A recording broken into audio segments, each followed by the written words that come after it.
Okay, I think we are live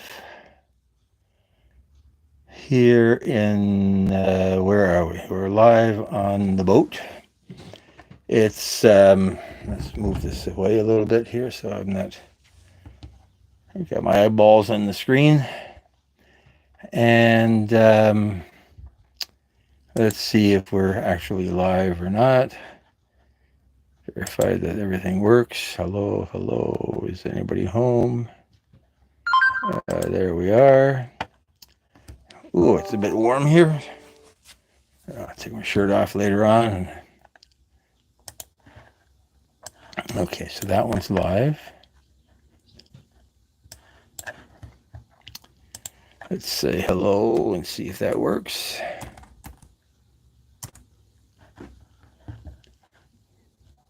Oh, there's my chat. That's good. Suzanne Moore-Jones, thank you for coming aboard. Thank you very much. I really appreciate the support. We're starting a little bit later. I was busy with some photography. I'll talk about that once I get my computer set up so that I can manage this mess. Sign in, yes. It wants me to sign in. Why not?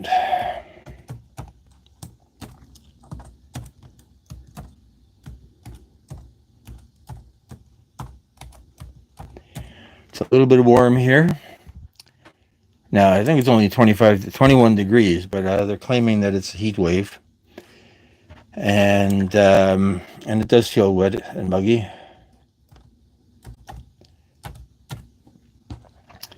I'm going to just start this inside the boat here, and then we'll move outside and get some fresh air. Don't know what we're going to be seeing today. Who do I want to be? Sailing Cook George. Marijuana Marianne, thank you for coming aboard. Nice to see you. Haven't seen you in a while. I see your shorts, literally, figuratively, whatever that means, and some interesting content there. Let's go live here, and that way I can see if the chat works. The chat works. Oh my God, does that ever work properly? So let's post the Nightbot's link dropper. Type show link to drop. I guess I should find out whether there's any audio. Hey, SCP, thank you for coming aboard. I do really appreciate that. Let's pin this mess. And that's excellent. And let's see. John Cameron, hey, haven't seen you since last week when we had all this much fun. And a week has gone by. Let's give you a wrench, SCP. Network with to your heart's content. Try to manage to keep out some of the most blatant trolls. Okay, let's give this a proper title. Once this thing wakes up, what do we want to call this thing? We want to call it Sam Cook on the boat. Still hot. And let's change the thumbnail. Pick up the one that we've got on the desktop here somewhere. Where is sailing background? There we are. And it is an actual boat. It does float more often than not. Actually, it always floats. There was a boat. There's a guy, a Canadian author by the name of Farley Mowat, if you're into Canadian literature at all. And he wrote a book. He built a boat. I think he built it himself. And he Okay, that's good. Let's go back here. And I can't remember the name of the boat, but it was in Nova Scotia. And the book was the boat that wouldn't float. Now, when we saw it, and this would be 10, 15 years ago, up in the Margaree River, up about close to Margaree Harbor, so that's Cape Breton, close to the top, closest to Newfoundland, I guess. And it was tied up there next to a road that crossed the on the way out to Margaree Harbor. And the story is that he had the boat tied up next to. Let's see if we got any sound here. Had the boat tied up next to a fish factory, and had the boat tied up next to a. Yeah, we got sound, so that's good. Happy to hear that. And the boat got filled with the water used to wash fish, so it was an interesting boat. It was I only remember it was black. It was all wood. I probably have a photo of it somewhere from the time, and because Mowat was a fairly significant Canadian author, and would spend summers in Cape Breton. Now they've got the wildfire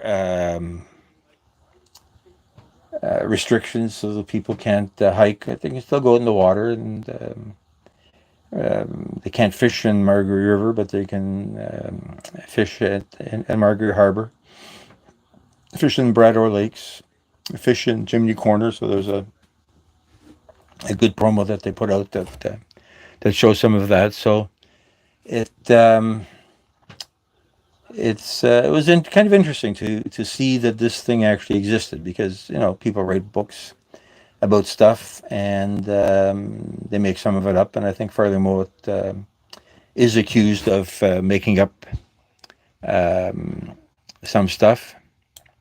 Hey, Caleboo, I keep looking for your live, and I always miss you. I really apologize for that. So we'll keep on looking. We'll keep on looking, and eventually we'll cross paths the other way. I do like having you aboard here. As I say, we're going to move this outside. It's a little bit warm in the cabin.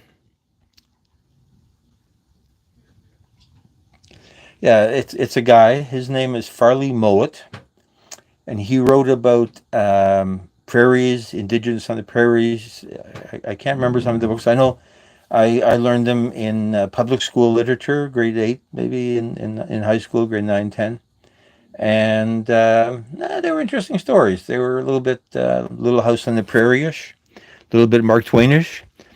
Arizona Jake, yes. Connection there.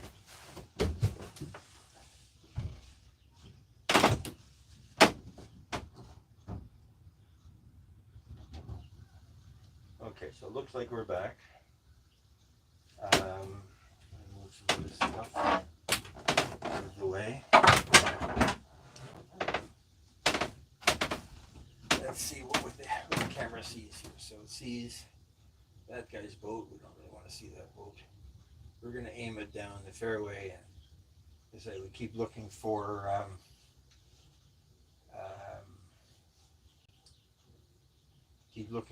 that those swans to come in. We're sailing on the weekend. It was a long weekend here. A little bit hazy. There's a few minutes of the cruise has been posted. A little bit hazy. Not much wind. 5 knots. So it's what, 5 miles an hour, 11 kilometers an hour. And it was pretty nice. Let me go get my computer to manage this chat a little bit better.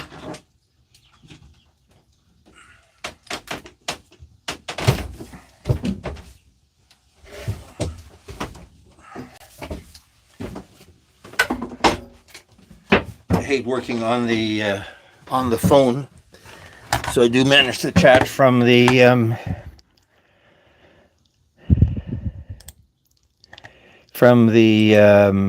computer. I'll take it up, and I've got to grab myself a granola bar.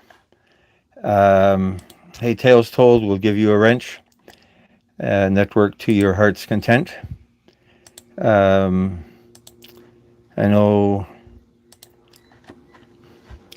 some people, if Foodie's Vacation comes by, will have a fast chat. Spirit in the Sky Blue. Love to see you. Love to see you. Thank you for your kind thoughts on my little sailing adventure. Okay, so we seem to be okay. I guess it could be that the Wi-Fi down in the boat, like we're not below the water level, but we're pretty close. So we're not getting as much of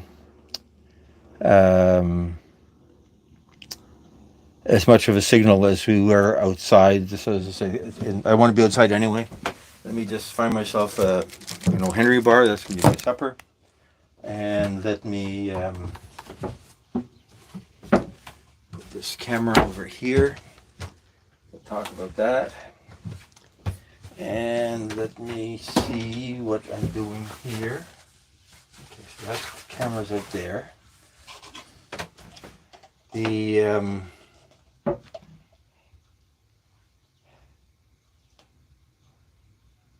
Just gotta clean this up a little bit in here.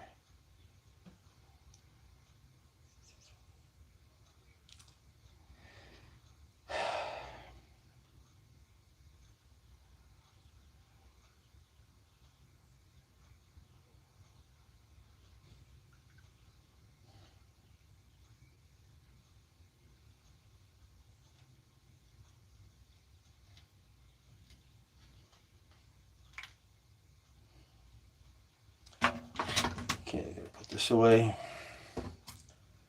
A bit of a mess there. Okay, let's do that.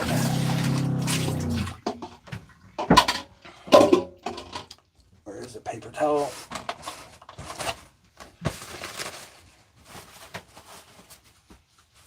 Okay, let's bring this computer aside. Battery is full, so it should last for the duration of our fun and games.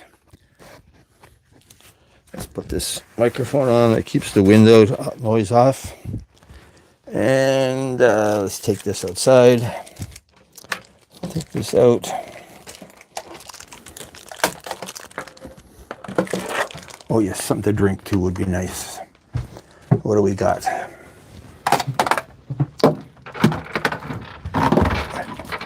Diet Coke was on sale at the grocery store. So got a couple flats of Diet Coke. It's cheaper when you buy them by the flat than when you buy them individually. Let's just get a little bit of water. And adjourn to the after deck.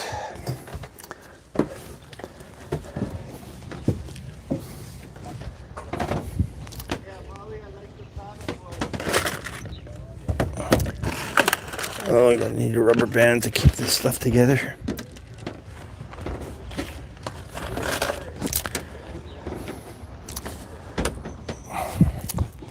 Okay, we are back.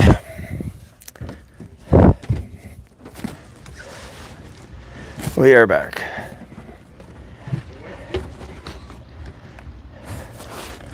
I'm going to keep my face out of the middle of the camera for a while because I do want to eat this chocolate bar. And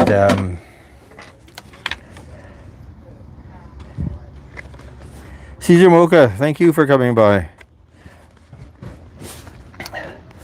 I keep checking for new content and click on it.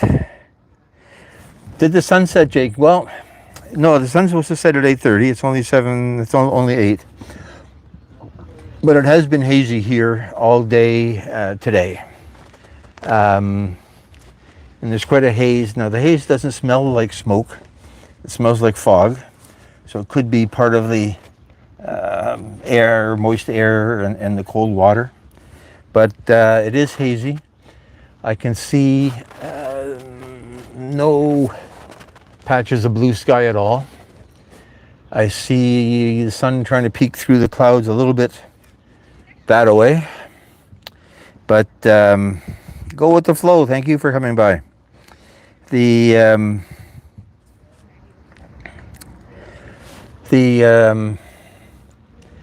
not going to have a sunset. It's going to get dark probably pretty quickly. I don't know if I keep trying this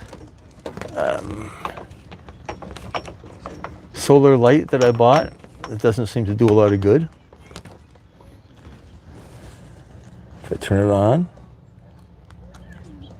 it's on auto.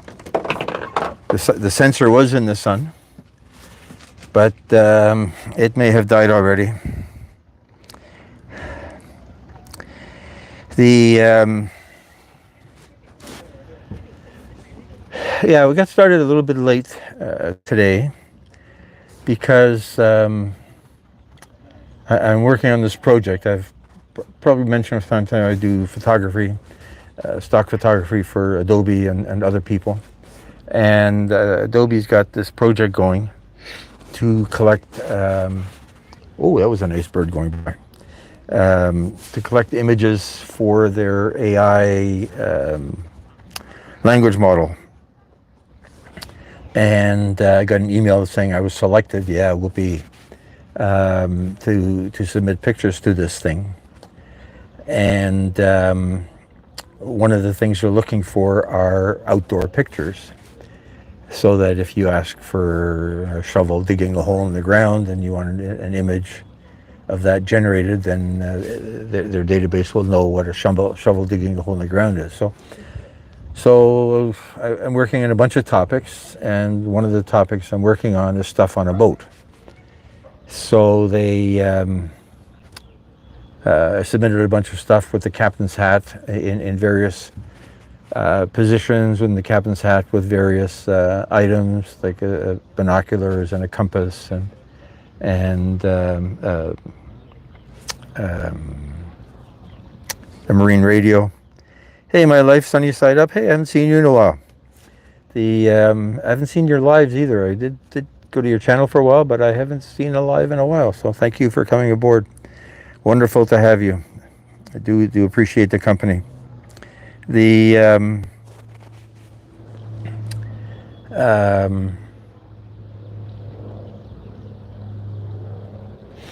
Anyway, so I decided that one of the things that I would submit to this project were boat parts. And today's collection of boat parts were basically jerry cans, fuel cans. And I have a nice yellow one that's ostensibly for diesel fuel, though I've only ever used it for water. And a red one that's for gasoline, and so that's been put in various positions around the boat where it might be, and in real life. Pardon me. And so I'm out with my camera and tripod, lining up these pictures according to their specifications. So it's kind of interesting. It's I've been doing it for a while. I think it started before COVID, really. I treated it almost as a job. Every day I have to go out and I spend some number of hours photographing and working on the images and uploading them. And people buy them from time to time. So things, I see my work spread around the world. Not sure what the most. I've got a bunch of trains and airplanes, so most of my airplane pictures have been used somewhere for travel websites. Grizzly Warrior, thank you for coming aboard. Nice to see you. Let's give you a wrench.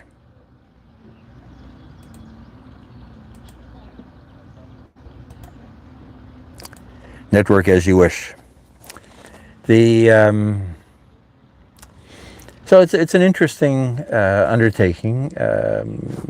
Years ago, I was on the other side. I was buying pictures, stock pictures for various projects I was working on, and they were very expensive. And now, because everybody has a camera, everybody has a smartphone, and they're pretty decent quality, um, the return for the photographer is sucks pretty badly. Typical sale at Shutterstock is 10 cents. So I worked so hard to get this picture of a can of gas on the boat, and all I'm going to get is 10 cents for it. But you make up for it in volume. I've got 8,000, 20,000, I guess 20,000 pictures out on the internet altogether. And it's worth doing. And it's worth doing. And if you're going to go take pictures anyway, might as well get paid. Might as well get paid all 10 cents. Although some of my best picture, I think, is me putting a Christmas tree on my car about 4 years ago. So I did a whole series of me and the Christmas tree in the car. And it's probably been sold 300 or 400 times, probably earned $300 or $400. And its most famous use is it's a album art, album cover art on Spotify and Apple Music for a Christmas album. Now, the Christmas album for a group out of Quebec that nobody's ever heard of before, but nevertheless, my photography is cover art. So I'm quite pleased with that. So these pictures of gas cans and diesel fuel cans are going to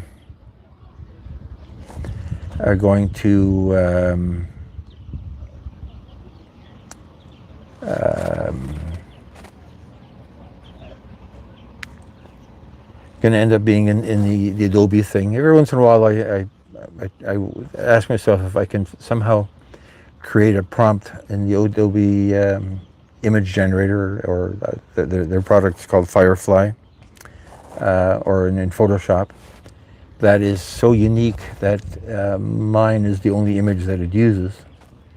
But I've never been able to actually do that. So one assumes that Adobe knows what they're doing, and people are buying their stuff.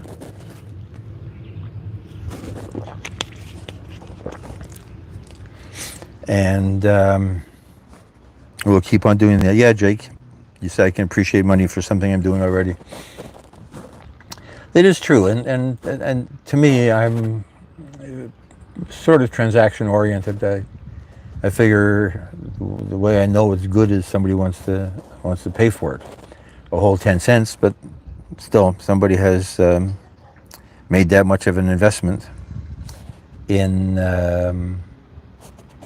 what I'm doing. So we've got a few more to do on the boat. This series is over on August 15th, so we've got a few more, some around engine work, engine parts, and engine tools.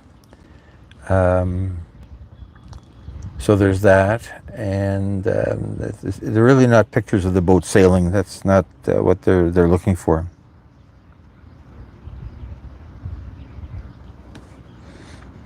Yeah, snowman on a car. I mean, that would work pretty well too, as a subject for a photo. But yeah, no, I've never done a snowman on a car. I have driven, and they say you're supposed to brush the snow off at the top of your car so it doesn't fly off and hit the car behind you when you're zooming down the highway. But what I've run into a couple of times is you've got the snow on the roof, and it's starting to melt a little bit because of the warmth coming out of the car, and you jam on the brakes at a light, and the whole mess comes flying forward and covers your windshield wipers and your windshield, and there's so much ice and snow you don't want to turn on the windshield wiper because you don't want to break them, and it's a mess all around. So they're absolutely right when they say you should you should clean off your car before you go driving. So it is hazy. It has been hazy all week, and so the weekend sale. I cut the video down a lot because a lot of it's kind of repetitive, but there's a piece where you can see the towers of downtown Toronto from about 2 miles away. Yeah, about 2 miles. It's the other side of Toronto Island, and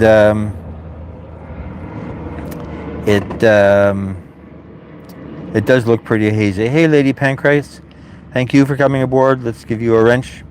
Network as you wish.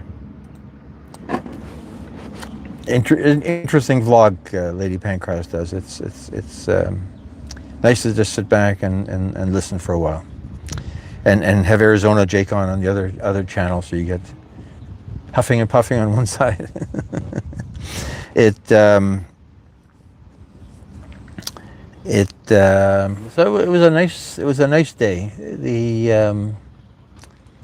One of my objectives is, depending on the angle of the wind, is to leave the marina and sail out on one tack. So a tack is basically a direction, a direction that you fix, and set it in such a way that I clear Toronto Island. And there's a swimming pier. It's not even a swimming pier. I guess it's a fishing pier. I'm pretty sure the signs say don't swim because I think there's rocks, which doesn't make a lot of sense, but hey, it's government. And so the objective is to head out there without Marketplace Boutique. Jody, thank you for coming by. Nice to see you. So the objective is to sail out there on one tack without turning and without running into this pier. And it works about 50% of the time. The rest of the time I misjudge the angle of the wind, or I blame it on the wind and claim the wind has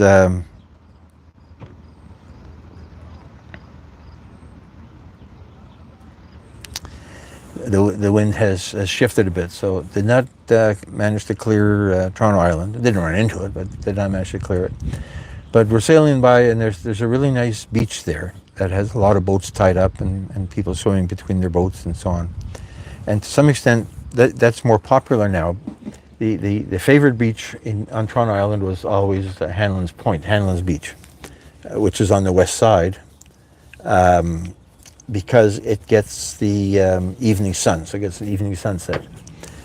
And it's a nude beach, and largely a gay beach to a large extent. But they changed the rules that you can't get a boat within 200 feet of the beach anymore. Partly because people were trying to swim, and boaters and sea-doo people, jet ski people, would come zooming in there and run over the people that are swimming. So the city shut that down, or at least moved people out so far that it's getting a bit deeper. Well, it's not super deep there. It's like 40 feet, so it's not really deep. But it loses its ambiance of being connected to the beach and being connected to a nude beach. So there's a particular ambiance around being anchored off a nude beach. So the boat people have moved a little bit to the beach on Ward's Island, which is the one that's in that video that we're sailing by. So that was really nice to see. I've anchored there a couple of times. I don't swim, unfortunately, so the whole objective of anchoring and then swimming off to the beach and back doesn't work for me.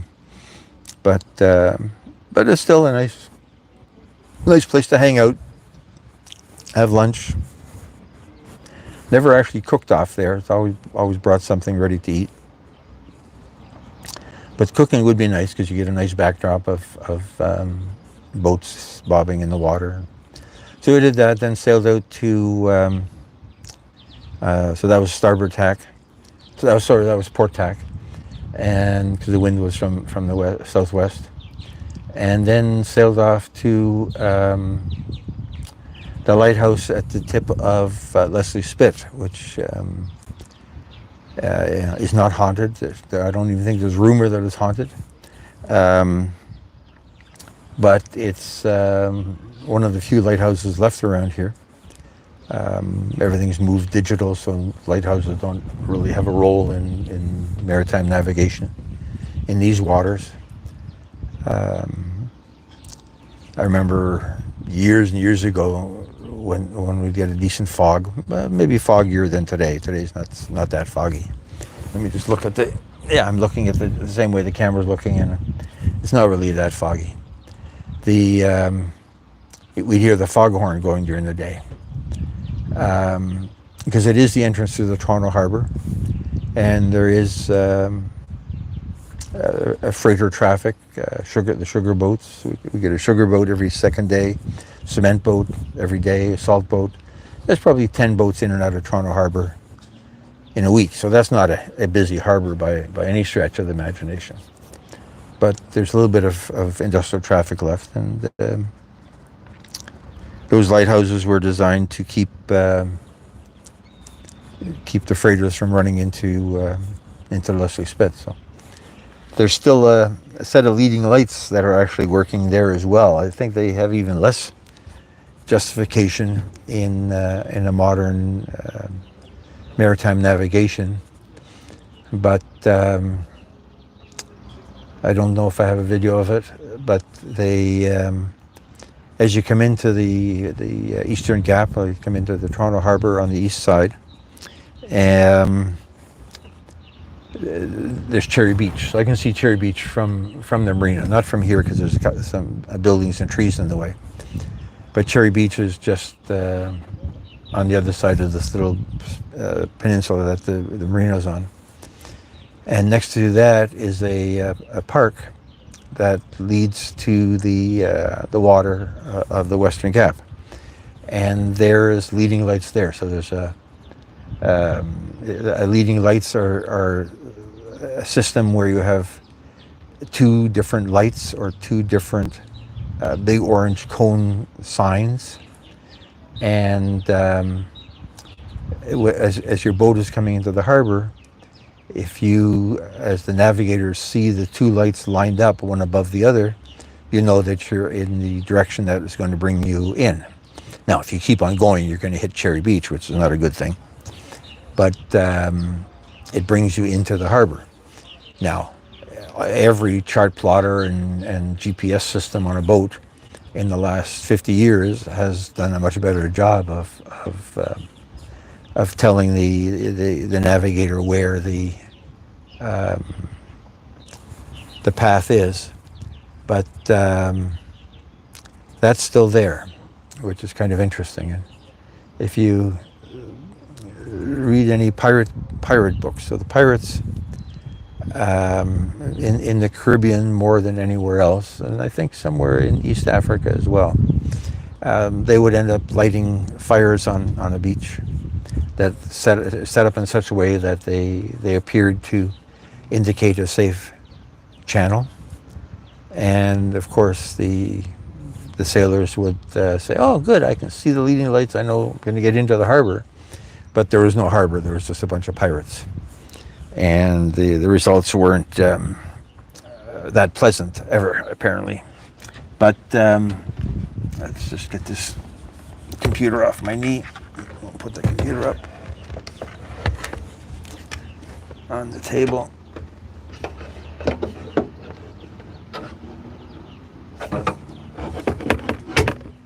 There you go. Okay, now I can say hi to the chat. Hi to the chat.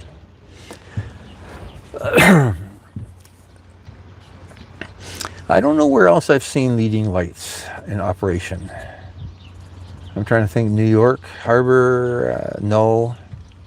Halifax, maybe. I haven't been in that many harbors in the world myself. Vancouver, no.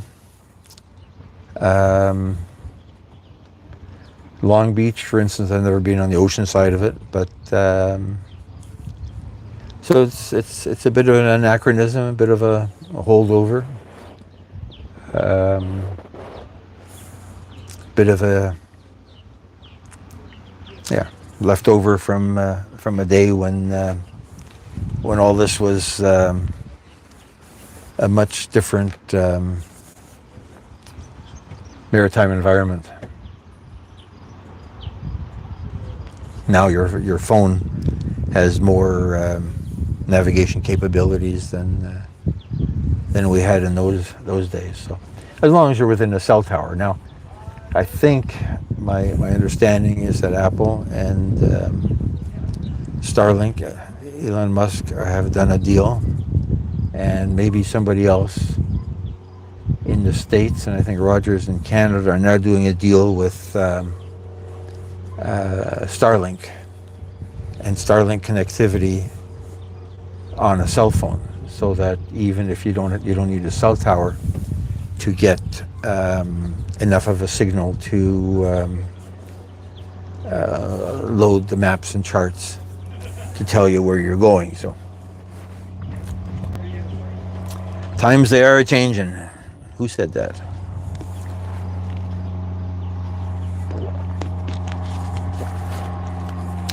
So somebody asked about sunsets. I'm looking up a different direction than the camera actually did, just to the other side of it. And I see some clouds, as I say, there's no blue sky. But I see some clouds that are getting orange around the edge. And that's probably as much of a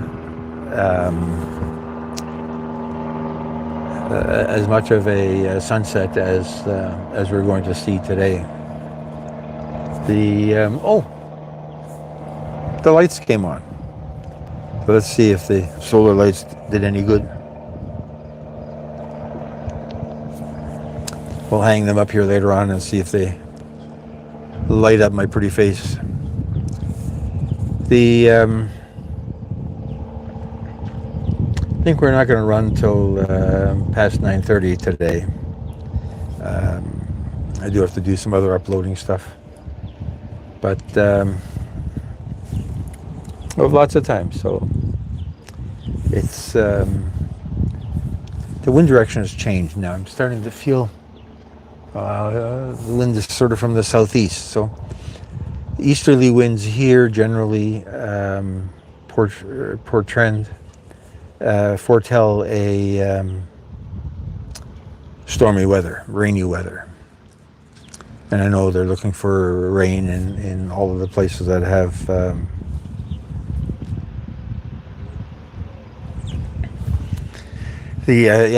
Jake, Arizona sunsets. I've never been in the southern U.S. I've been in Dallas.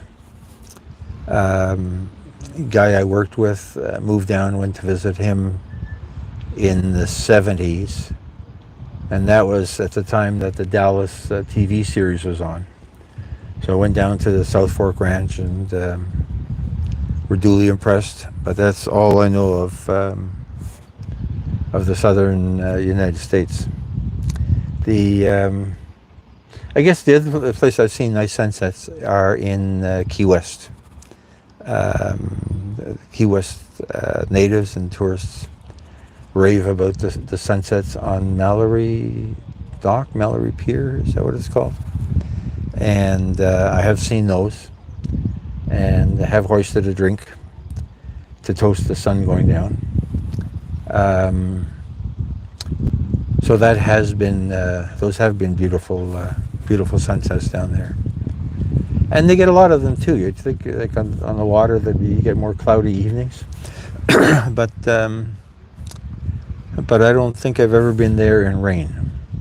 Been in the rest of Florida in rain, but never in Key West in rain. And Key West is an interesting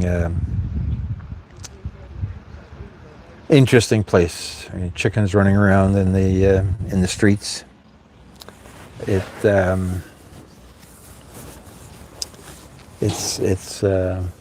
different lifestyle.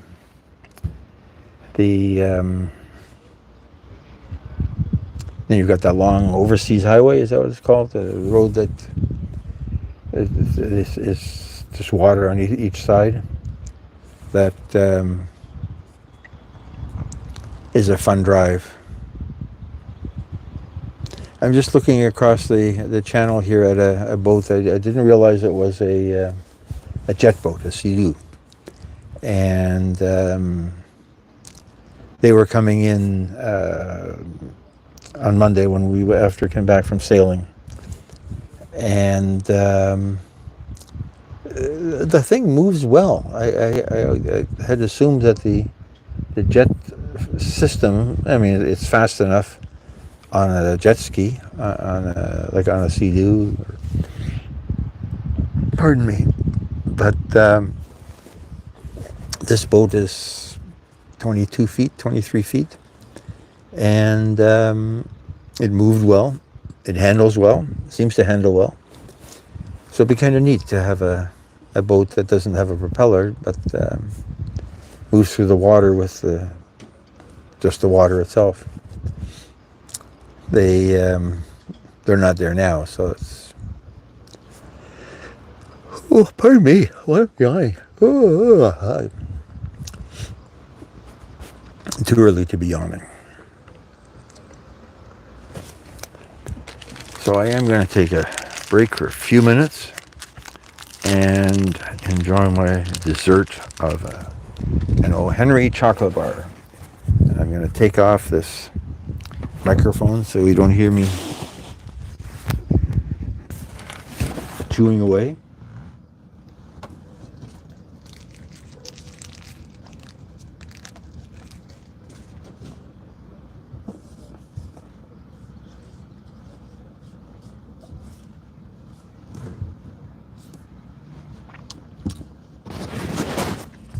Hey, Harm's Way, welcome aboard.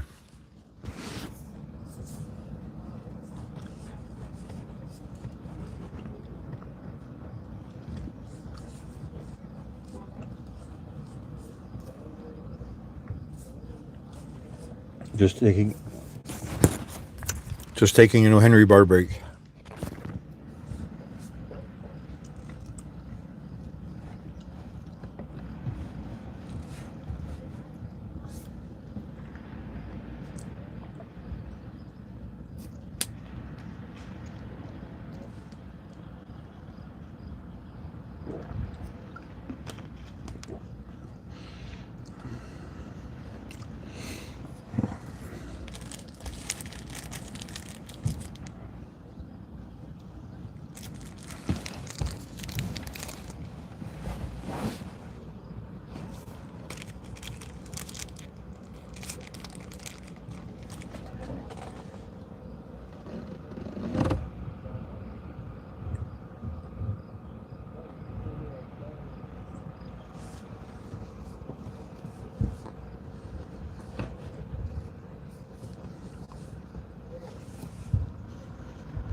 Half a chocolate bar to go.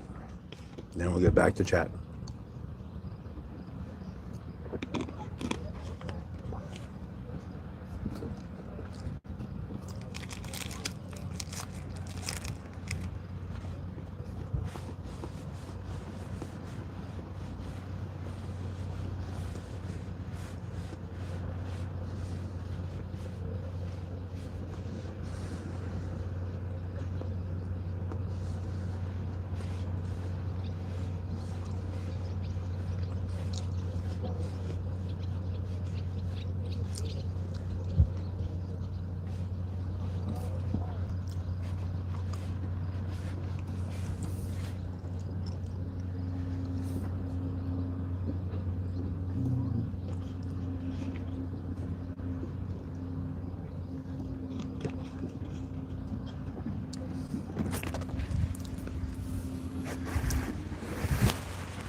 I hear geese, but I don't see any coming out to check up on us. Maybe they're in the other aisle. Oh no, they're flying overhead. They're not actually dropping in to visit.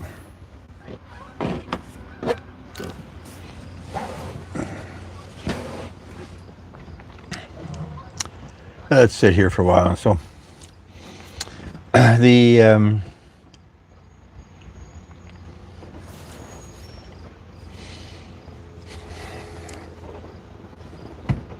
we tried to change the main sheet on this boat.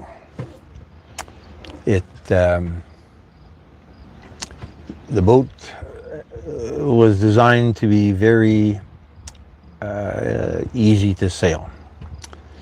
So all of the lines come in at one point, but the problem is they come in behind where your guest would sit. So if you're sailing, then people will you're constantly in their way, pulling on ropes and hitting them in the head with the ropes. So I've rearranged a lot of stuff to make it easier to deal with all the lines from the behind the wheel. And one of the things I hadn't dealt with was the main sheet. So the main sheet, there's a traveler on an arch. I call it the roll bar, but apparently that's sacrilegious to the hunter boat people. And the arch has the traveler. And so the line goes up and down a couple of times, and then goes through the boom, down the mast, across the deck, along the side deck, all the way to the back. So there's 8 different sheaves that add friction to pulling this thing. And that bugged me.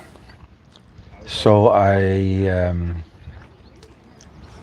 tried to rearrange it so that instead of the sheet going through the boom and down the mast and across the deck back and forth, so that it would simply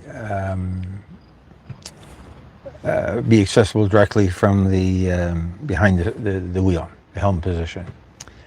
But that didn't work out totally well, partly because there's no place to put a turning block for the line to be turned on its way down here.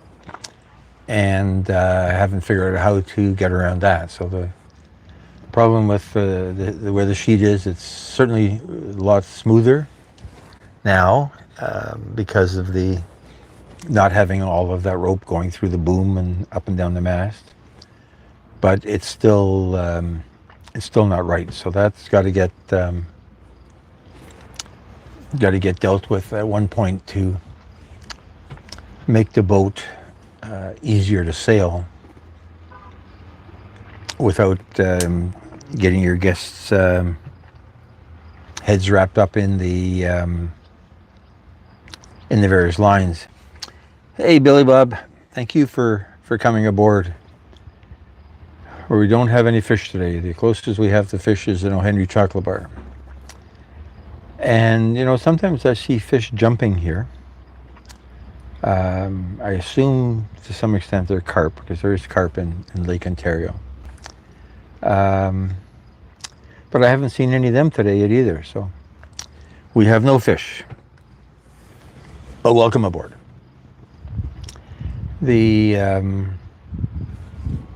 It's getting cool. I like it. I really like what the weather's doing. I can. There is haze, but it doesn't smell like smoke to me. It smells like regular fog.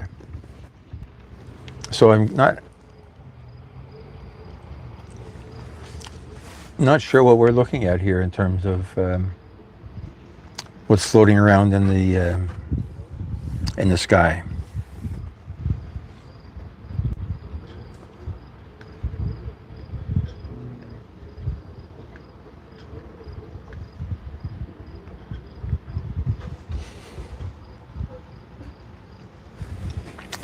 I was surprised on the weekend, because we had a long weekend in the midsummer, how many boats didn't go out.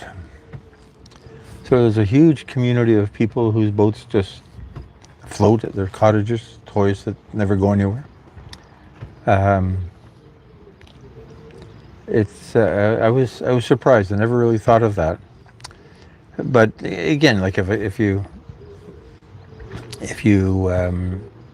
look at the big marinas I've been in the States, like the marinas in Marina del Rey, for instance, Fort Lauderdale. There's hundreds of boats that probably never go anywhere. They just sit there and provide a place for their owners to head out and get close to the water for a while. I guess I'm doing exactly the same thing here, right? I'm not out sailing now. I'm just sitting here carrying on a monologue. So it's an interesting microcosm. If you people that buy cars, fancy cars, drive them a lot and show them off a lot, get together a lot in rallies and so on. People that buy travel trailers, they're sort of a once a year summer vacation kind of thing. The rest of the time they're parked somewhere. I only ever knew personally one person that owned an airplane. I think he did go flying every week, partly because the licensing requires a certain amount of current experience, and cost that he was paying for the airport parking and owning the plane. I guess you got to get your money's worth out of it.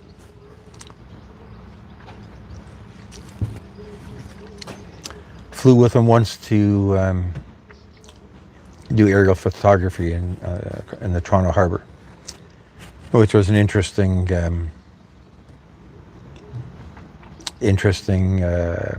experience as well. Now, he was flying specifically for the purpose of photography, because it would give him an excuse to use his plane. I've been up in tourist helicopters here and had more success getting a variety of photos and videos than I did with a flight that was said to be just for photography. Hey, Charlene, thank you for coming aboard. Nice to see you. Glad to have you here.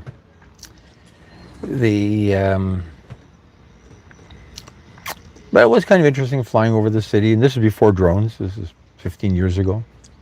Flying over the city, and he'd radio the tower saying, "Yeah, we're coming in to do a photography run over the waterfront," and the tower would say, "Roger," whatever his plane's call sign was, and we'd zoom in there, and camera would be firing away.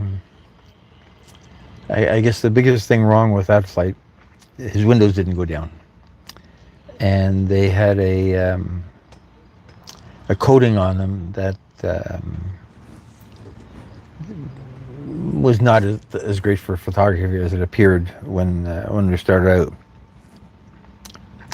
But it was fun flying over the waterfront, and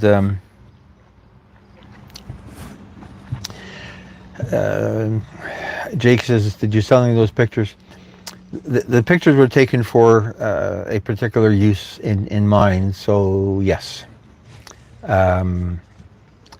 They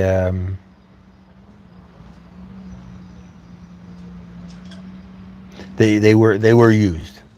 The helicopter pictures that were taken just for something to do, some of those have been sold as well, because they were aerial views that were harder to get before we had drones.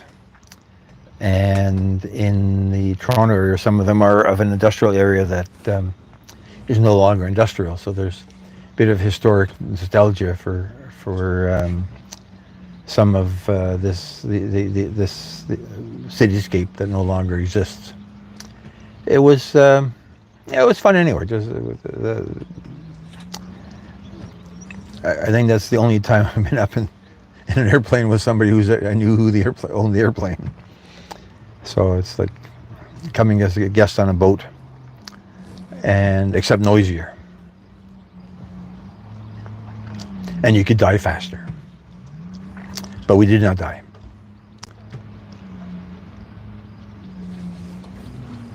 We did not die.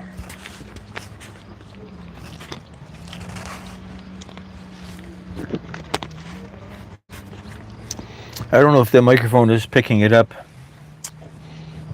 but one of the things we get when there's an east wind here, because this marina is sort of sheltered by a peninsula of land. It's really the Leslie Spit is really a pile of garbage that was dug out of downtown Toronto when they built the subway in the 1950s, and they took all the dirt and dumped it out here.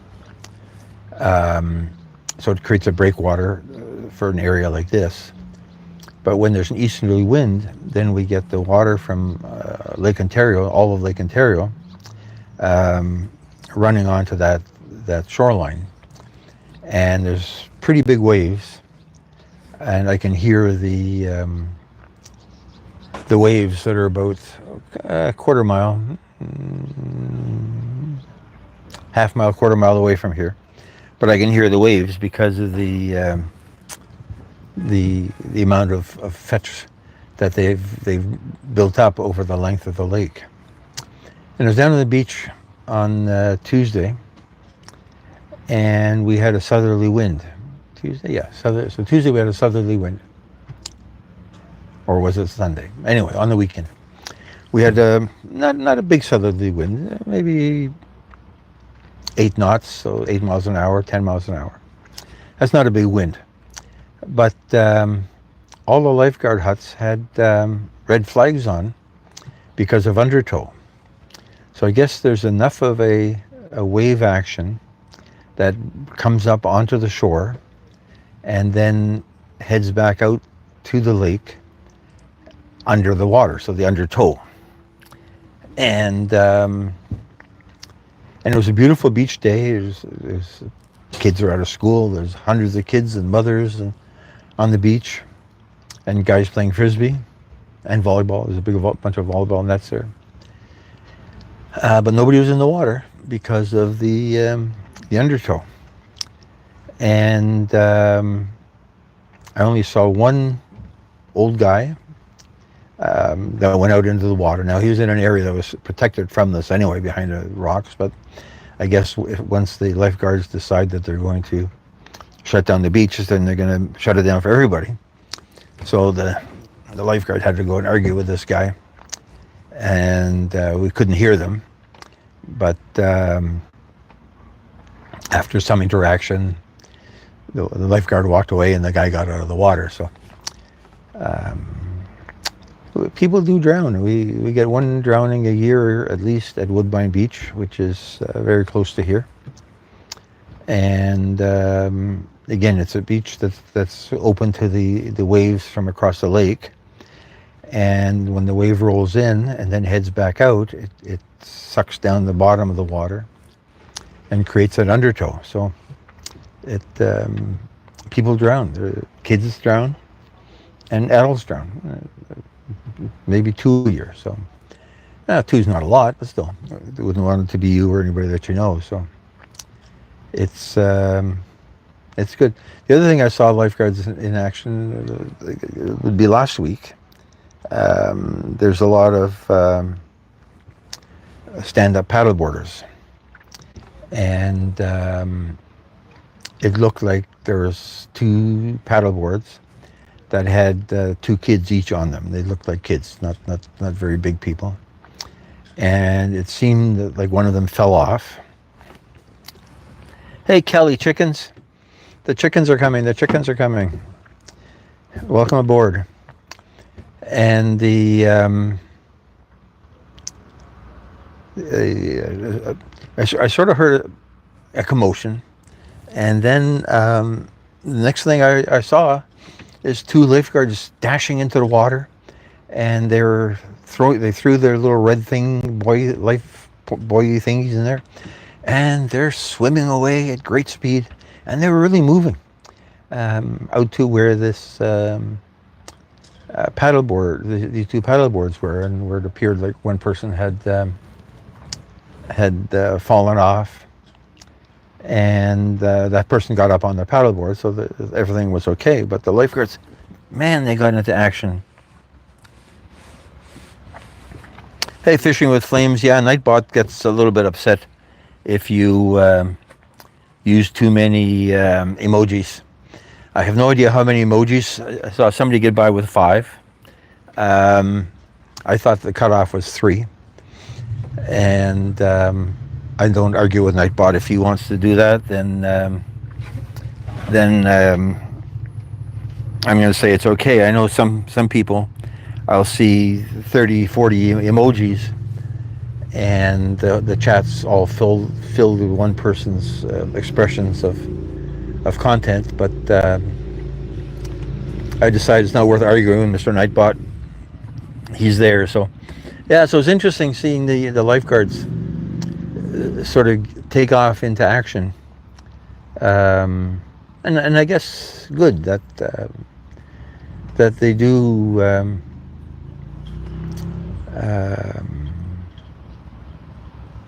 They do their thing, and they're watching, and they're aware.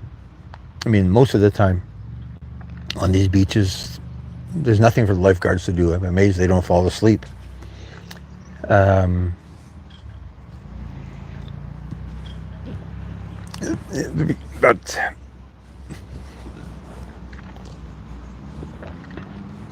yeah, they get into action.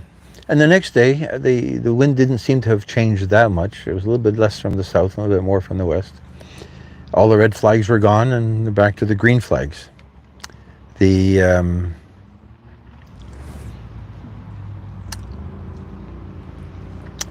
got to assume they know what they're doing, or they have rules that make sense in some magic way.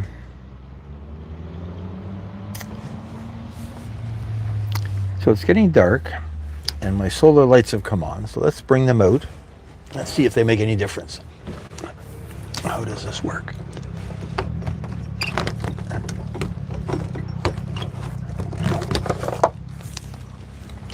So this is my solar lights. Oh, and they've turned themselves off because they don't think it's dark enough. Let's turn them up here. Okay, now they think it's bright enough, so let's see if they make any difference. Let's see what that looks like on the phone.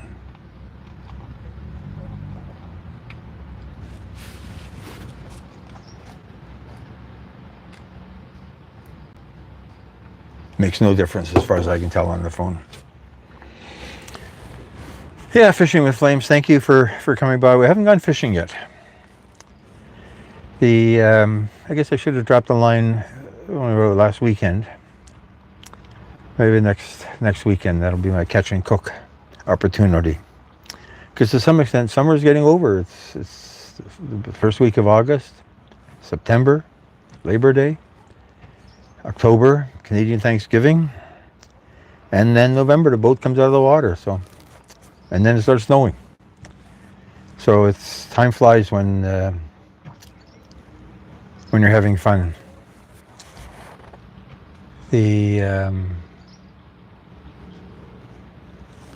But even just coming down to sit here and talk and take pictures and cook for the videos is enjoyable. So it's when I say other people's boats are just sitting here doing nothing all year, works out to be the same for me. So we're quite happy with that. And now hearing the waves crashing over there, I like that sound, the wave sound. It's quite relaxing. It's too cold to fall asleep on the cockpit here. I'd have to get inside. It's 8:48. So when is the sunset? I guess sunset was 8:38 or something like that. So officially the sun has gone down, but we're getting enough light. Oh, that's where that light's coming from. That's coming from the computer. That's where it's coming from. So I'm using a computer to monitor the chat.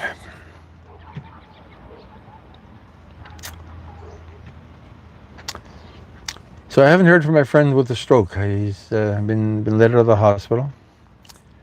Sent him one email. He was looking for some photos for a project he's working on. Haven't heard back from him.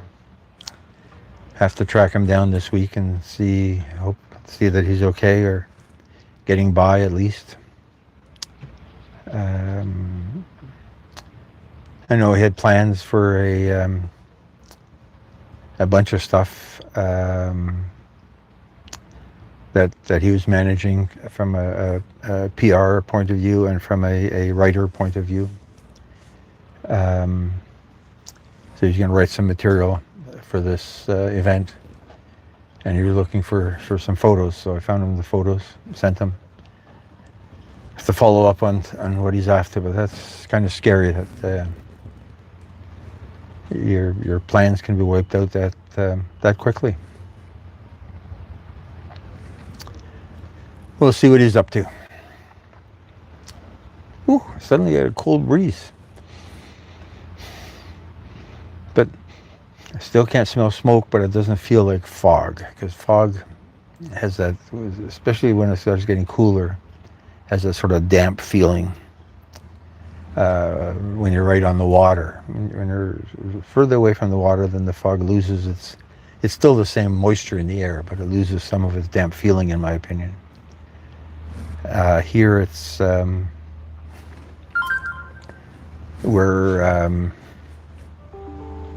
away, wind. Here it's it doesn't have that fog feel. So let's say that it's haze from wherever our wildfires are. Healthy Kitchen Wizard, haven't seen you in a long time. Thank you for coming aboard. I came across, you'd spoken with Google Gemini last time I think we talked, you were here, and I came across something on Gemini's image creation today. I was looking for something totally unrelated, and this popped up. I did not go further to investigate it, but it made me think of you.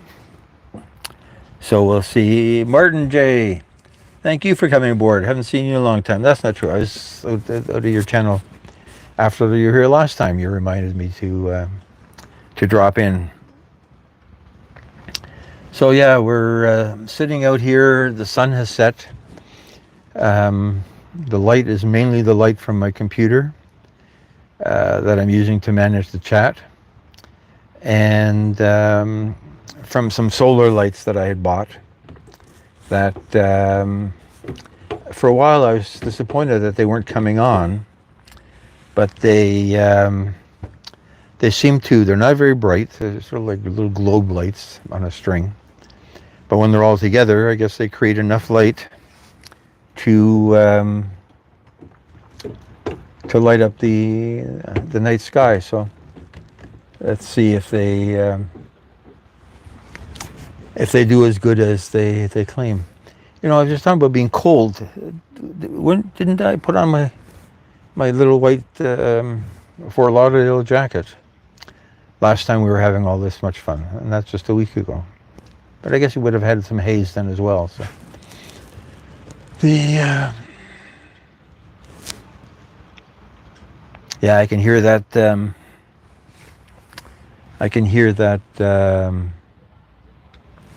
The surf on the beach on the Leslie Spit. If you go to Google Earth and search for Leslie Spit Toronto, that will be where you'll find me. I don't know if you can see this boat. I know when the boat was in National Yacht Club, They Google Earth seemed to have recorded that area in the spring, so there was no trees yet, which is good because if there's trees, they hide a lot of stuff. And so National is just across from the Toronto Island Airport, and yeah, I could see my boat. Now I couldn't tell which one it was without counting the number of docks from the end and stuff like that. But the boat was there. So obviously it was taken on a day that I wasn't there. I think it was early in the morning from looking at the shadows at the time. I haven't looked at this location, and it's been here in the summer for 4 years now. So I expect that Google Earth would have picked it up at one point. Probably worth checking to see what you can see. Oh, one more bite of Henry chocolate bar. So let's have that. I'll try not to chew too loud.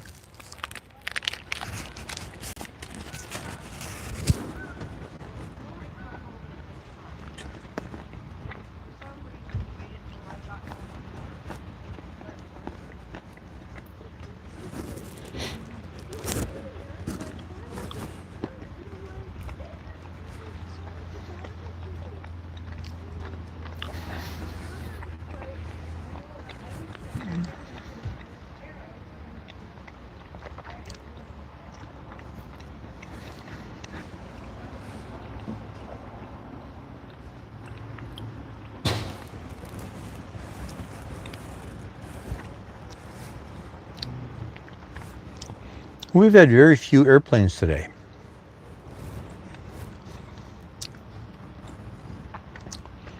Which I don't understand.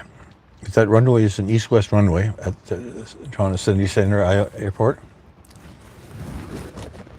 No, I see lights of a plane, but it's not a plane, that's another boat. So the runway is east-west, and to get to it, either to land on it or to leave from it, you basically have to fly over top of here.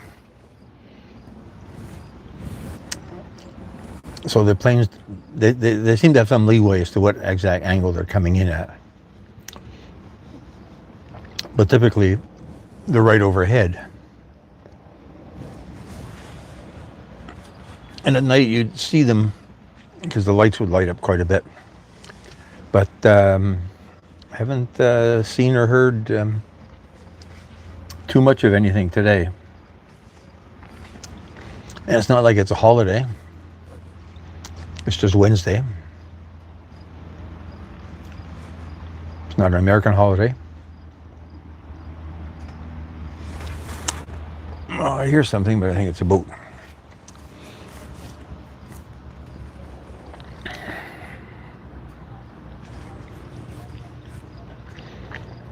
Yeah, so these solar lights aren't that bad. They're not as bright as I thought they were going to be. But there's a plane flying overhead. So it's a bit off to the side. Yeah, it's basically overhead. I can hear it. You can probably hear it in the microphone as well. That was pretty old overhead. So I think that's the first one I've heard all evening.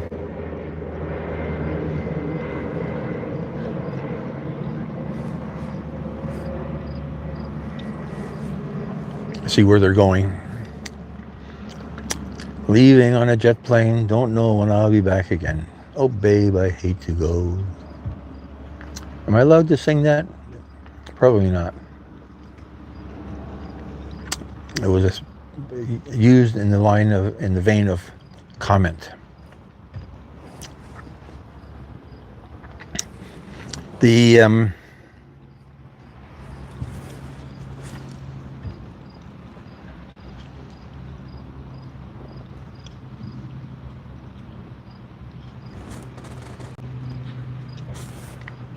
Yeah, nobody on any of the boats around me here. Usually we see more action. But somebody came by earlier walking their dog. but that's all that I've seen of people. And the parking lot was full on the weekend, but now it's pretty empty.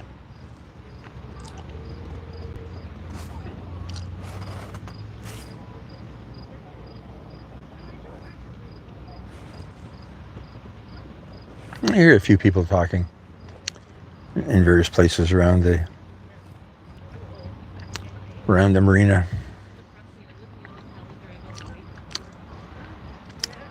And it's nice that I mean, I like listening to music, but I try not to make my music so loud that other people can hear it and be annoyed by it. Let me just turn around and see if I can see creatures from the Lost Lagoon. No creatures.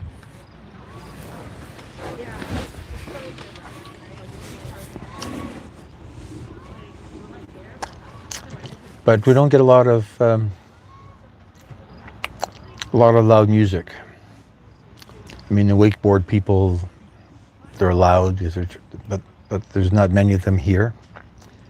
And I guess again, it's a mixed community, so they seem to be okay without needing ongoing music on a regular basis.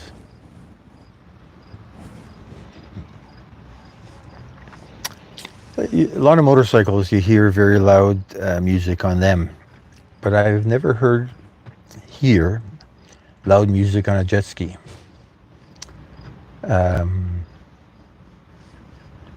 Which is a bit surprising because it's the same feeling, mentality, being on a motorcycle, being on a jet ski. And the beat sort of drives you on, but don't hear a lot of music from jet skis. Mainly the wakeboard kind of boats. There's a few here. There's one group I haven't seen this year yet, but in previous years I've seen them out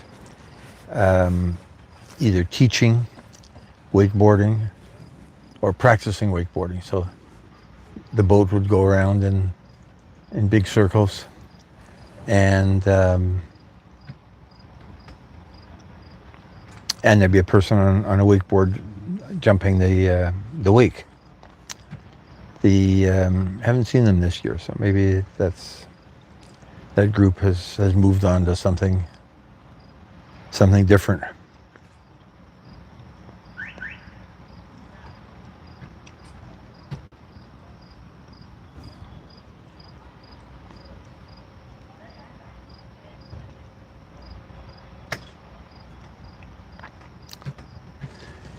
Yeah, I'm going to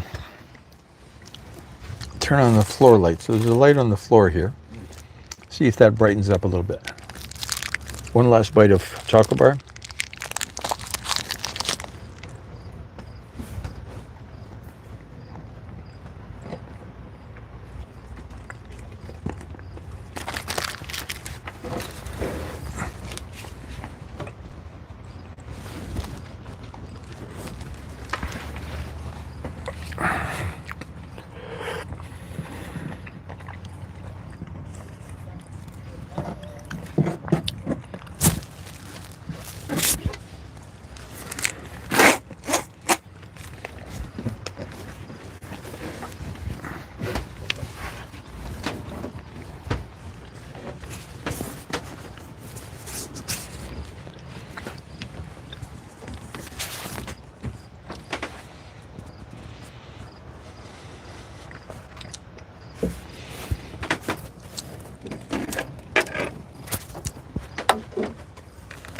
It's so dark I can't see inside the boat.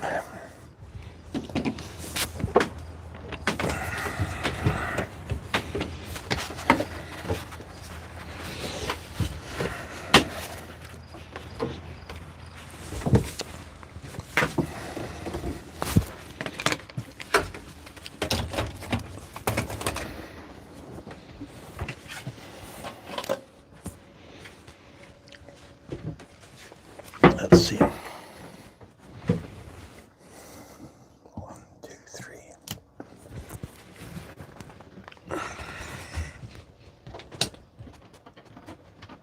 The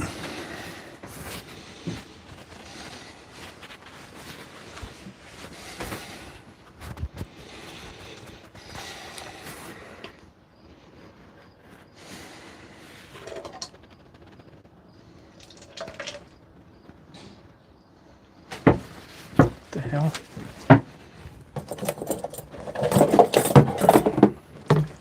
There's a light here.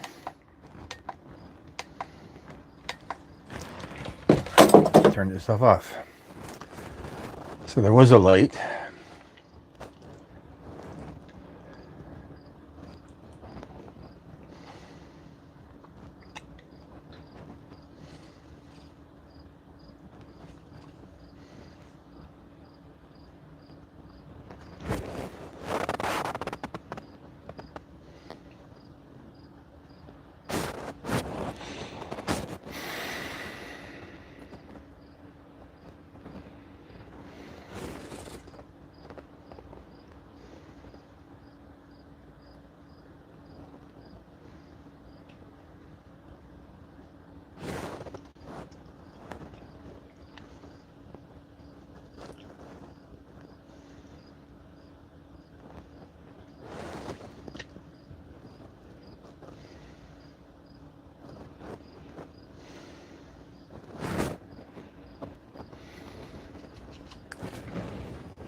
See if this light does any good.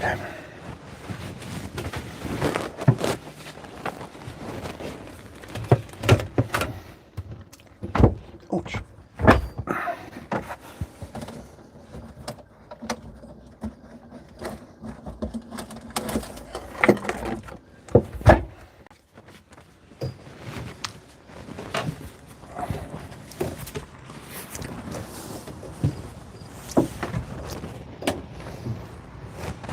Doesn't do a lot of good of anything, but the phone is still doing a reasonable job of showing the environment.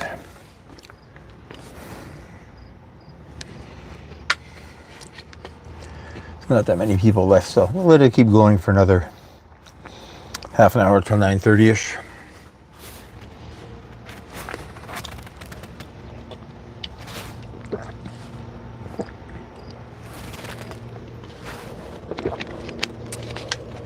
Oh, there's another plane, so I guess I was wrong when I said there's no planes. Maybe we're between rush hour at the airport. That was right overhead. But it's not as loud as they sometimes are. Sometimes they're so loud you think you can't hear yourself think. So let's sit in the middle of the light and see if we can do a, let's see. Yeah, there's a bit of light. Life with Misty, thank you for coming by. Welcome aboard. I think we've lost a lot of our audience, but let's give you a wrench. Network with whoever you want. Do appreciate the company. I hear birds. Once in a while we get swans and geese and ducks swimming by. Looking for food is what they're doing, but they getting too dark to see them. So it's interesting. The picture in the phone is quite bright. The picture in the computer is okay. I can see me. I can see some of the lights in the background, but I can't really tell that they're boats anymore. I can see the parts of this boat, the life buoy and some of the rails. But it's more interesting than sitting inside. And we get a nice breeze, a little bit of haze. Yeah, the birds. See, we had some Canada geese flying over, honking their face off. Um, that's the only birds I hear now. There's like I can hear waves in the lake. Um, we're sort of in a sheltered cove, but on the other side of this peninsula, there it's wide open to the lake. And with the angle of the wind's from the east today. From the east? Yeah, almost due east. They're going to get pretty decent waves breaking on the rocks. And that's basically all rocks. It's rocks from construction debris. Because the whole land mass is really construction debris garbage. Yeah, the day was good. I said earlier, I was working on photography for a project for Adobe's AI to fill their database with pictures that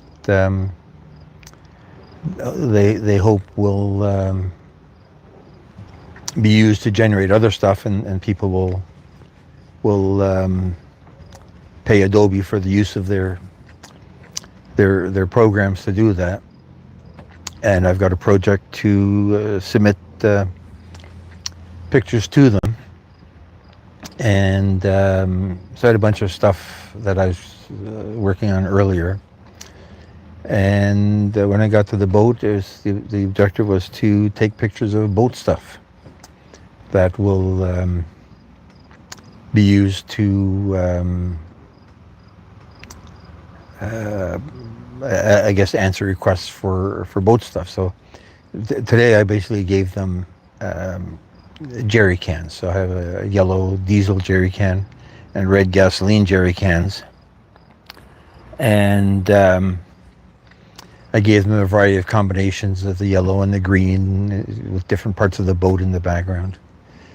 And I don't 100% understand how generative AI works, but I assume if you're going to ask for, I need a boat crossing the ocean with spare fuel cans, this will tell them what spare fuel cans look like.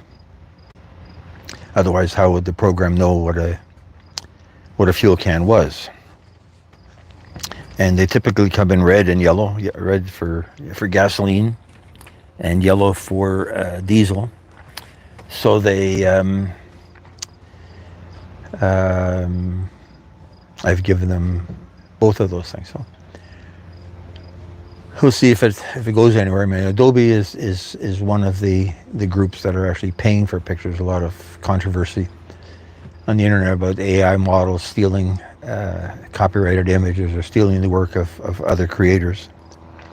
But Adobe is buying them. Shutterstock has bought images as well, in a different model.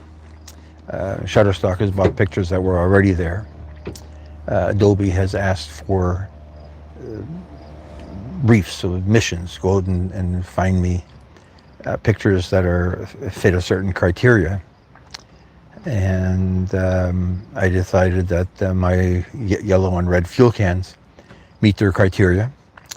And they have not yet been rejected. They have not yet been accepted, but they've not yet been rejected. So they've accepted other stuff that I did. I've got lawnmowers and tools and luggage, and so a variety of stuff that you could easily conceive of somebody wanting those pictures for an AI project where you go to Adobe's AI thing is called Firefly, and it's also built into Photoshop and maybe InDesign.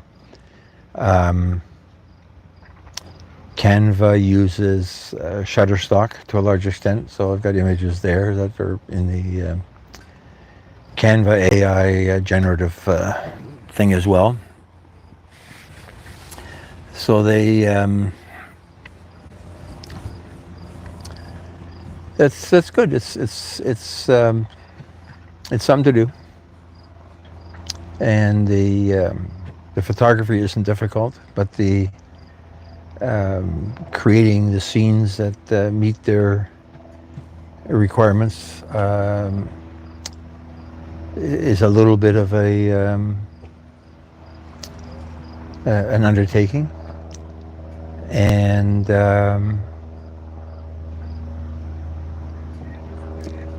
like everything else, if you're doing something for somebody and they say they like it, then there's that's a reward in itself. Plus, each image is worth a decent cup of coffee.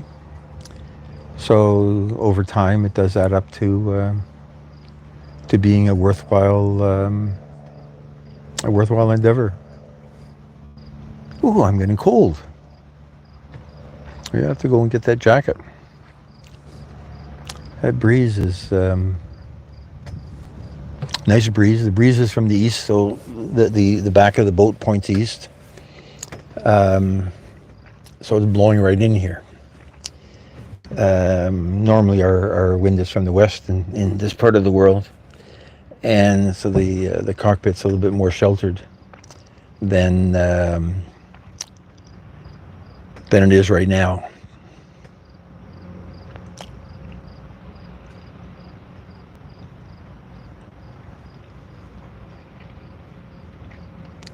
Yeah, it's too bad. I'd like to go over to see that surf more, but it's dark. That park it closes at midnight.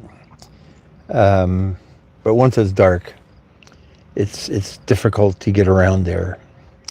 There's a bunch of paths through the woods, so to speak, and then as you get close to the edge, there's a drop off 10, 15 feet in some places down to sort of a rocky, pebbly beach that if you can't see where you're going, it's going to hurt when you hit that.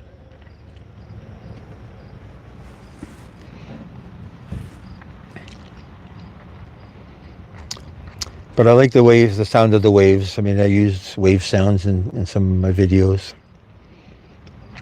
I use my own. I've bought some from other people because it was less work than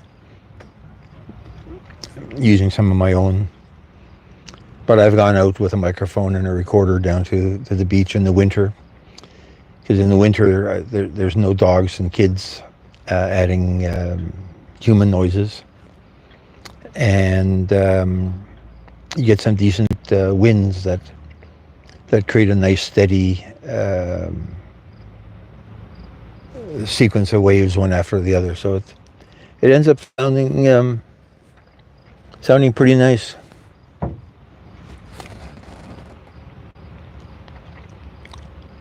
I hear crickets.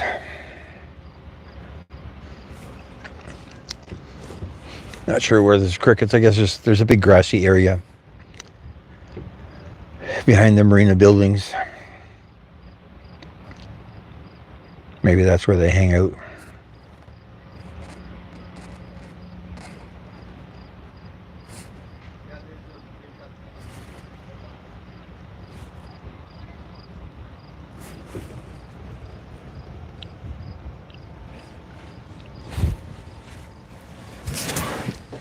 Let's see who I can see in this other direction.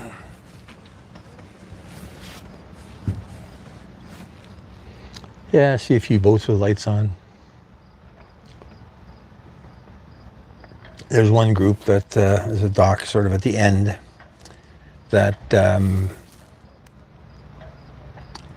think is people that live aboard most of the summer. They've got a lot of lights in the trees and picnic tables and stuff out there, so it's really a little community that I can see that through the other masts. So it's a very pleasant looking. And if I'm not looking into the wind, suddenly it's very pleasant sitting out here. So as long as I'm not looking into the wind, I'm looking west now instead of east, then it's not that chilly.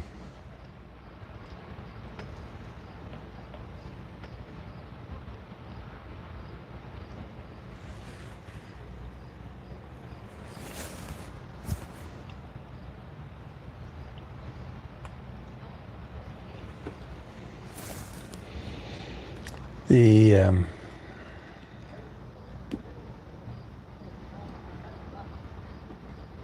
all the docks have lights because there's electricity and water on the docks. So each boat position, that's not 100% true. Yeah, every two boat positions has a little pedestal that has the power, and also has a light to light up the main docks. And at night, it's quite pretty looking at it, because you don't see anything else except the lights and the little pools of light around the. Hey, Healthy Kitchen, you're still here. Thank you.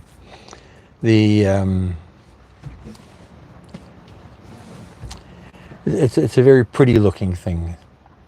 We're far enough from the city that we don't get any city light here. Like, we don't see all the lights from the buildings coming here, and there's trees that block it at ground level. I mean, they have lights in the parking lot to light up the parking lot to a small extent, but it's generally pretty dark. I'm surprised that the phone camera is doing this good a job. I think we'll abandon it in a few minutes, because it is getting a little bit on the cold side. And the other thing is, there's a bit of a breeze, but I don't hear clanging halyards. When there's a lot of wind, the ropes on the side of the mast bang against the masts and create a huge racket that makes it very hard to sleep. Although after a while you get used to it, and it is just part of the background noise. But I don't hear any of that today. So the angle of the wind must be just such that it's blowing it off to the side. There's a small airplane going by.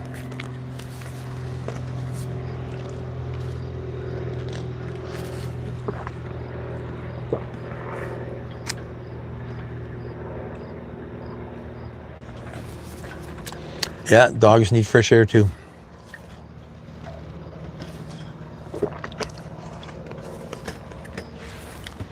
Dogs need fresh air too.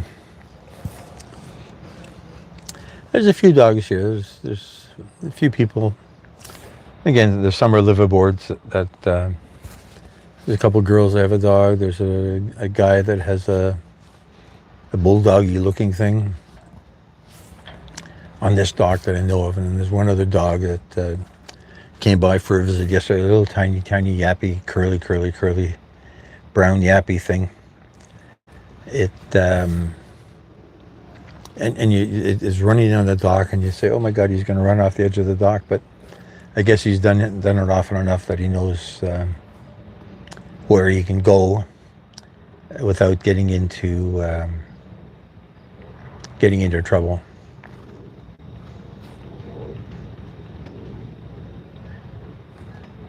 Yeah, so then we get a warm blast of air.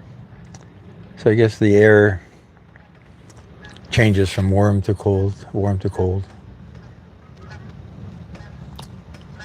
we've got some Canada geese honking going by. Yeah, they're probably overhead. Yeah, they're overhead. They're not in the water.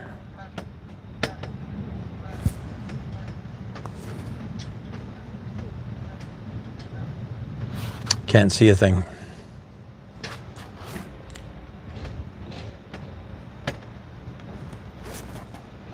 And then those stars. One of these lives were down here, and it was supposed to be a thunderstorm. We never got the storm here. A lot of thunder clouds, and some thunder sound. To the south and to the north, you could see the moon. So it's sort of divided almost overhead between stormy sky and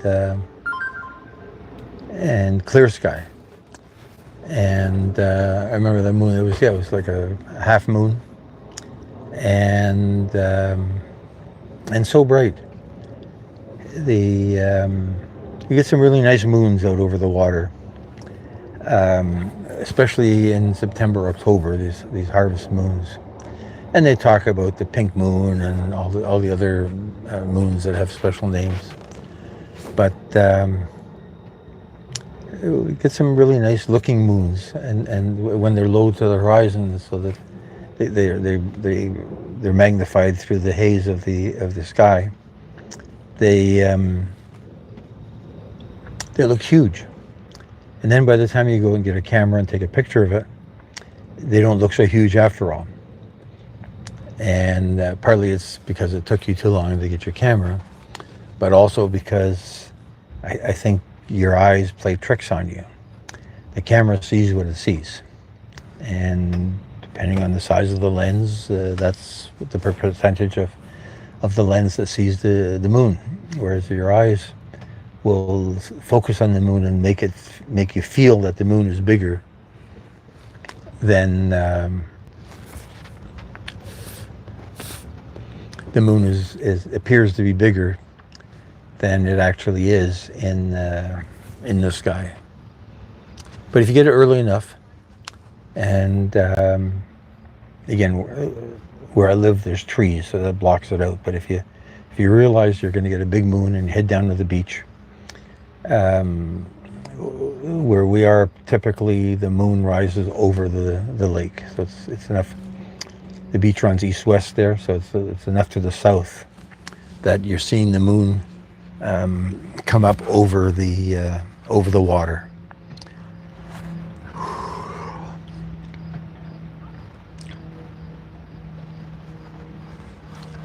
But I've never really gotten a good picture of the moon. I see some amazing shots, and I've spent enough money on cameras and lenses that it's not the technology, it's the me. It's the same reason when I raced boats, I never won a race. I always blamed the boat, but I knew it was the captain.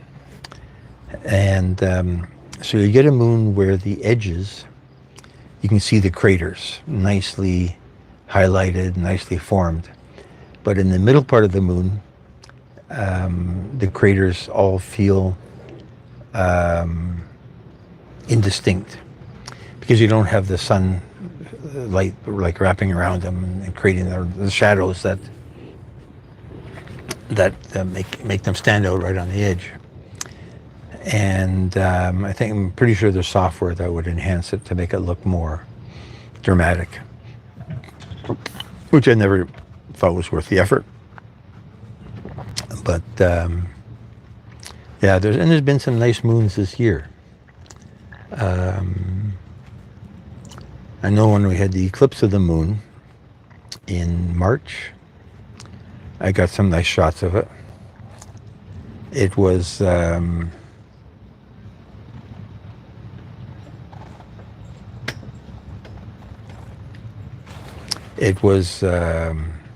it was starting to hide behind a house, but I got enough of it that that was close to the totality of the eclipse that it ended up creating a nice picture. It's kind of interesting. The last time we were here, when I left, I heard sirens. So, okay, where do I hear sirens? Because there's not a lot of activity down here. And I'm out on Unwin Avenue, and the police car comes zooming by. So I pull over and it goes out of the way. A couple of minutes later, an ambulance goes zooming by. And at that point, I pulled over, and the ambulance pulls up beside me and says, "Which way did the police car go?" It went straight. And then another minute later, I'm heading out on the road that leads out of the marina. The police car turns around, and the ambulance turns around and come heading back. But at that point, I had lost interest in where they had gone, so I didn't see what the excitement was all about. I asked one person, and they hadn't heard anything. So it can't have been that exciting. Potentially somebody fell in. The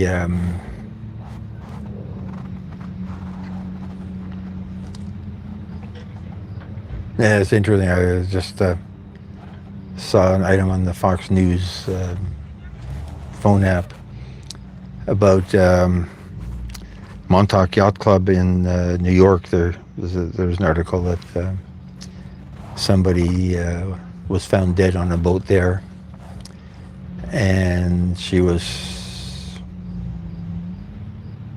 a fashion influencer, fashion entrepreneur, and not sure what made it exciting enough for Fox to feature this article, but I guess the fact that it was had a boat and a yacht club in it was enough for them to decide that it made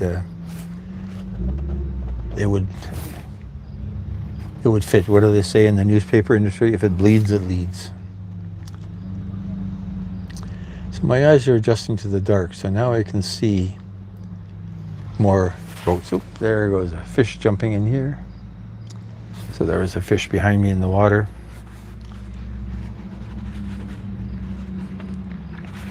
So we're losing our audience to some extent. We'll pull the plug in 14 minutes. That'll be 2 hours, so that's at 9:45. And then I'll clean up the boat a little bit and upload some pictures to Adobe. I hear a boat coming in. I don't know if we're going to get a boat coming into this fairway. There's one boat missing, but he could have gone for a longer cruise.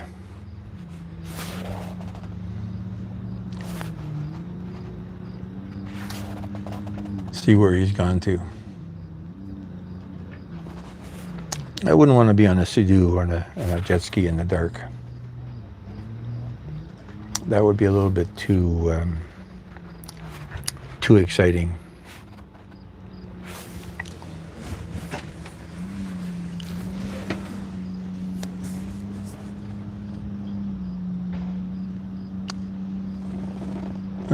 I see the light of a boat.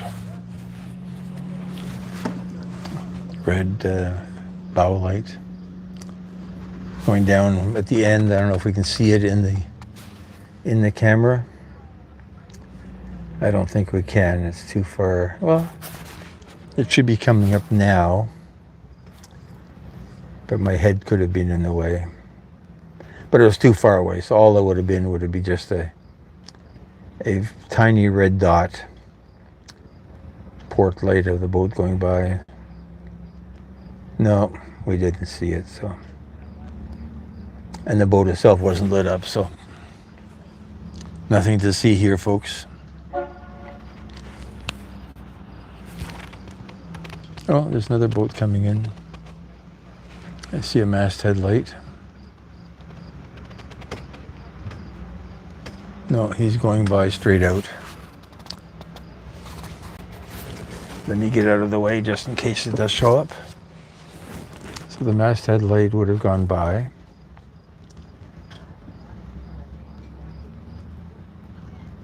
Okay, so let's see when it shows up. So it's gone by in real time, but I'm looking at it on the computer, and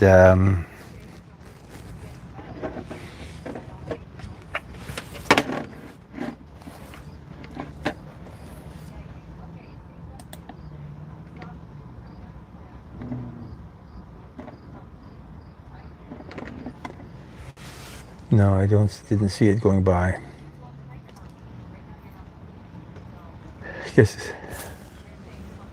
Guess it took too long. So we'll see if we see another boat coming. I don't know. We'll see if anybody's coming in to this fairway. As I said, there's one big motorboat that hasn't returned yet.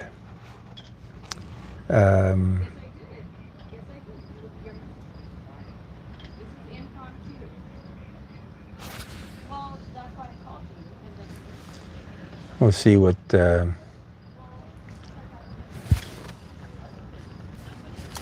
There's a couple of huge 40, 50 footers at the other end of the marina. guess the birds of a feather all hang together. In this area, we're down to 30 footers, 35 footers. I guess 35 is probably the biggest along here. And then as you get further along in the marina, further west, away from the office, let's say, in terms of locating it, then they're down to the 20 footers, and then the last dock is not houseboats, but what appear to be liveaboards to a large extent. So it's a variety of people at various ends.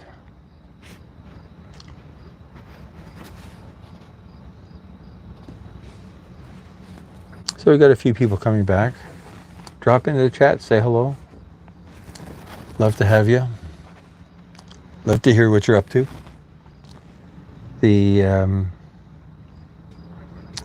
We'll keep it going for another 10 minutes. Then we'll have had 2 hours of your company. I always appreciate it. Every minute is important. Not sure what I want to cook next. I know that the boat barbecue has not had as good a reception as various pastas, and so I think we'll do a couple pastas to get caught up again. The shrimp and tomato pasta got received well and tasted good. I think we're going to end up with another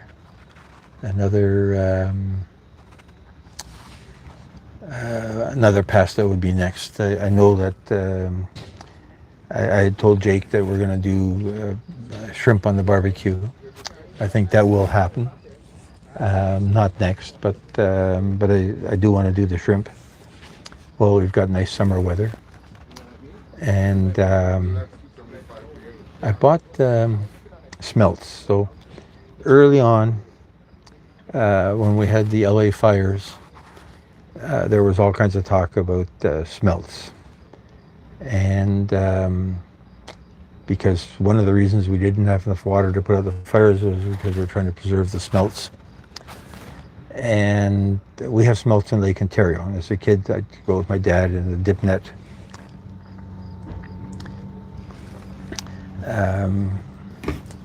We go with my dad with a dip net to the pier in Hamilton, and we would catch buckets of bigger smelts. So in the stores here now, I haven't done that in years and don't have the nets for that anymore. But we used to be able to buy clean smelt at the fish market, and all we get in the stores would be these little tiny Chinese smelts. So they're a product of China, and they're very small. They're like 2 inches long, and they're not cleaned. So I don't know how you would prepare them. But now, last week at the fish market, I got Lake Ontario smelt. So, but that's not a barbecue thing. That's a fried on the stove, dipped in flour, fried in butter. The way my mother made them, with bits of green onion and bread and butter. So not a very complicated recipe, but good tasting. So I wanted to do that at the time that the world was talking about the smelts in LA. So we're not talking about smelts on LA anymore, but now we can get them here. Yeah, Healthy Kitchen. The fish market rat has black tiger shrimp. So they're basically cut open in the back and they're deveined and cleaned. Are they cleaned? I don't know, to be honest. I'd have to think about it.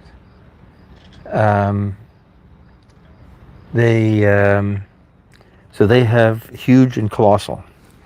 And the huge is $29 Canadian a pound. and Colossal is $39 Canadian a pound. And Colossal, hey Christian Bach, thank you for saying it's a cool stream. It is actually cool because it's getting cold here a little bit with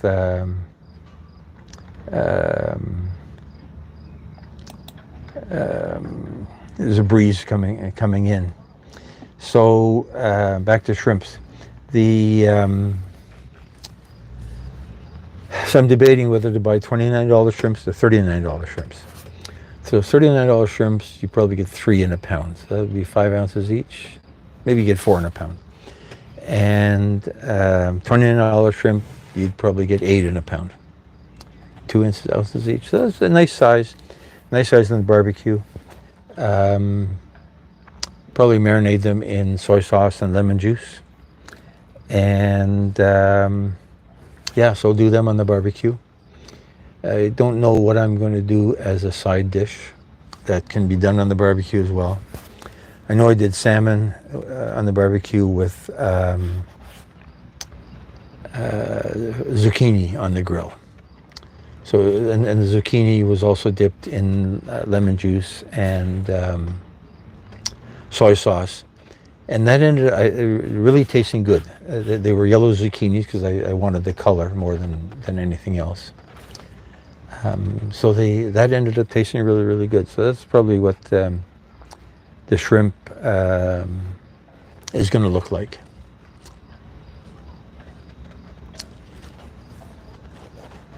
I see some boat coming in with his searchlight turned on full blast, trying to find his dock. Yeah, it's a cool stream. It started really warm, and we've got quite a bit of an easterly breeze now. It's 9:30 here. It's dark as you can see. 9:40 here. It's dark as you can see in the video, and it's getting cooler now. The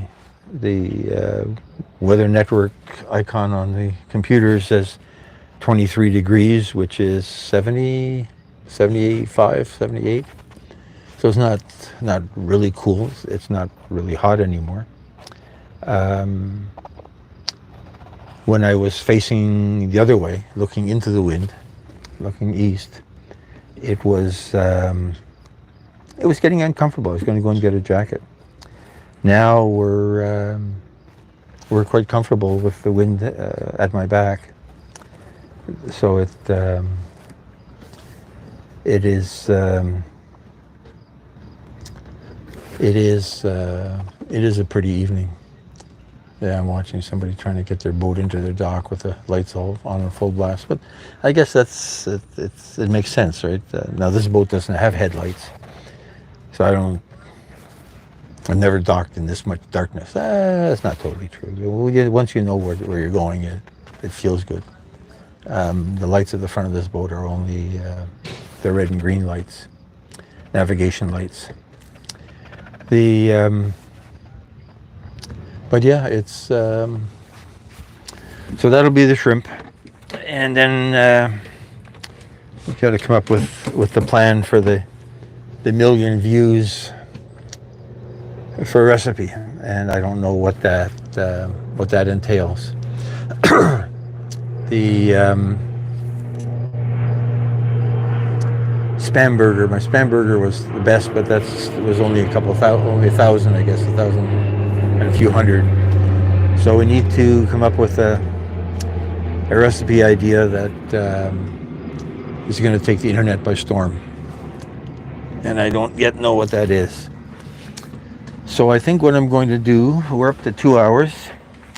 We don't have a huge audience anymore, but I do thank everybody who has come by for having taken out a minute to listen to me talk and keep me company on board.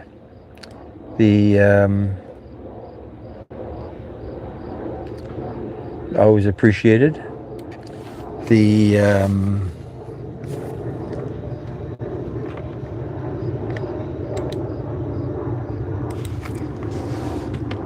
We'll do this again next week. I was doing Tuesdays, and then something else has come up, so I moved it to Wednesday again. We'd gone to Wednesday once to avoid a storm.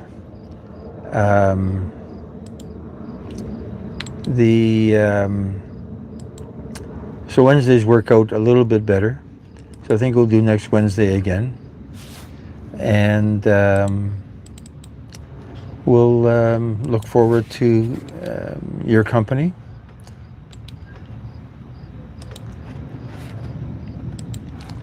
Out on the water. I don't know if we'll have anything really exciting to do. There is some work to do on the boat.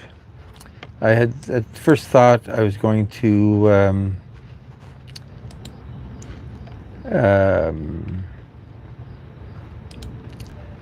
do some of this photography of boat part photography live, but I was back and forth from the bow to the stern, and it would have gotten way too complex to keep track of that, so I never actually did that. So having said that, I'm going to push the X button on here.